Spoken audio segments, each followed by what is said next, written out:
The Void, Series 1, Episode 5. O Come, O Ye Faithful. Written by Richard Marcus Powell. Chapter 15.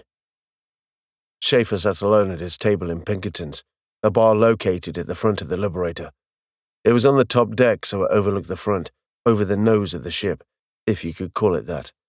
The transparent hull around the outer wall offered a breathtaking view of the exterior. He liked Pinkerton's for the view, and also because it was one of the quieter bars.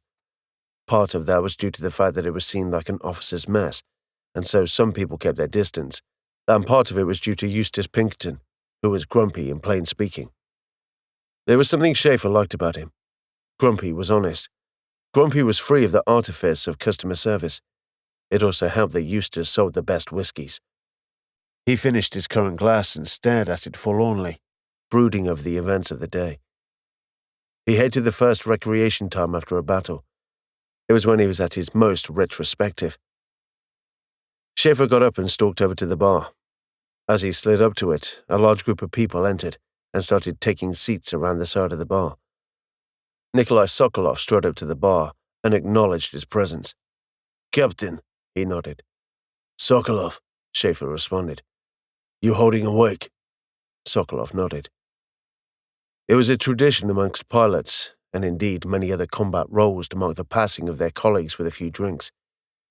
It usually started off somber and got more raucous as time passed, but it was a necessary release.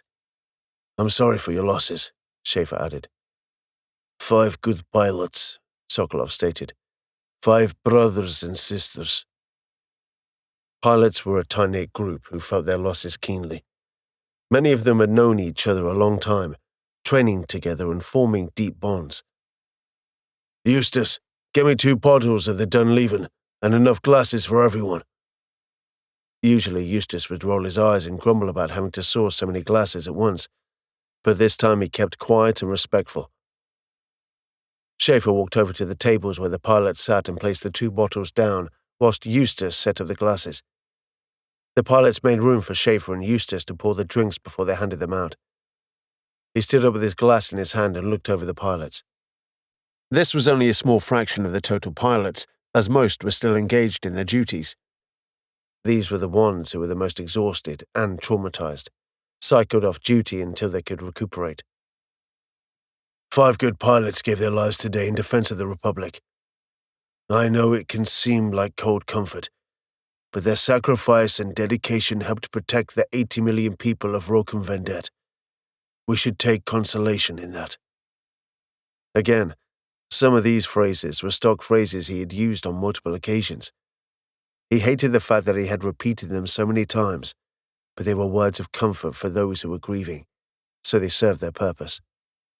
A pilot's role is a dangerous one, unforgiving and harsh. Pilots like yourselves accept this and put yourselves in harm's way in order to shield others. We all serve, but today you have all served with distinction. So let us remember those that have fallen, and let us mark their passing not with sadness, but with pride for who they were and what they died for." Schaefer looked towards Sokolov as a prompt. Sokolov noted this and took over. "To Edmonds, Kublev, Dren, Lenis, and Korkorov, brave pilots who had given their lives so that we can be free."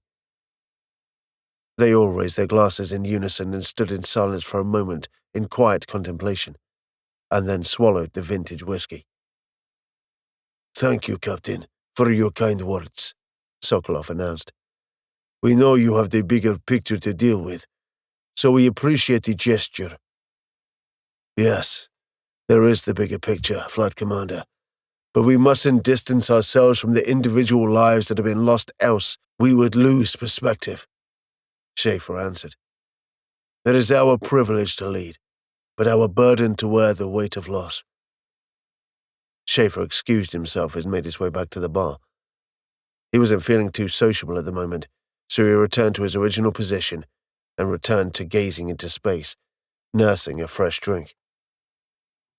A few moments passed before he was interrupted. "Mind if I join you, Captain?" Voight announced her presence. "Be my guest," Schaefer invited, indicating the chair on the opposite side of the table. Just thought I'd give you a quick update in person. Did you get answers from the Cadir? Yes. And?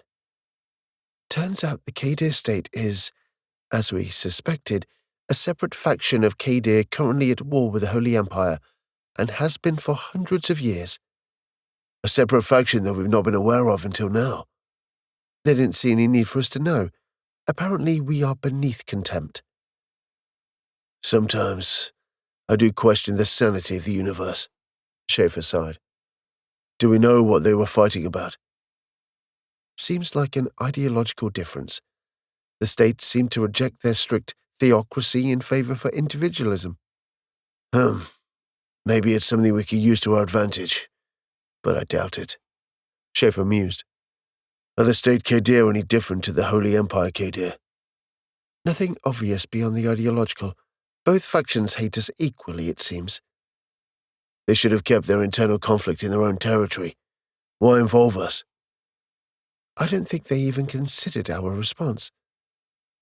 More than 20,000 dead because of their disdain for us. If there's anything positive to be taken out of this, it's that it might put the Holy Empire off having one of their periodic crusades. We can only hope. We'll see if intelligence can get more details out of the prisoners.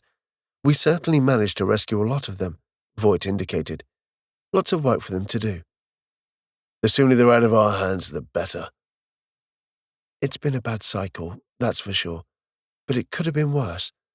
Losses would have been much worse if they hadn't continued fighting amongst themselves. Maybe, but it doesn't alleviate any of my guilt, Schaefer responded. What could have been doesn't make what is any easier to endure.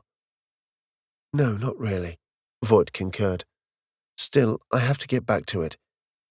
You get some rest, Captain. I intend to, he agreed, but the same applies to you as well. If you need rest, delegate. I don't want you operating with a cloudy mind. Let someone else take up the slack. I will, Captain, but I'm good for a little while longer. Schaefer's tone was friendly, but his point was serious. Rest was essential for any vocation, but especially so for those decision-makers who held the fates of many in their hands. It was common for people to push themselves beyond natural rest cycles in their dedication to duty, but Schaefer would rather have a fresh officer who took regular breaks than a sleepy one battling with exhaustion. I intend to drown my sorrows for a while longer, then crash out. It's going to be a long day filled with bureaucracy and condolences.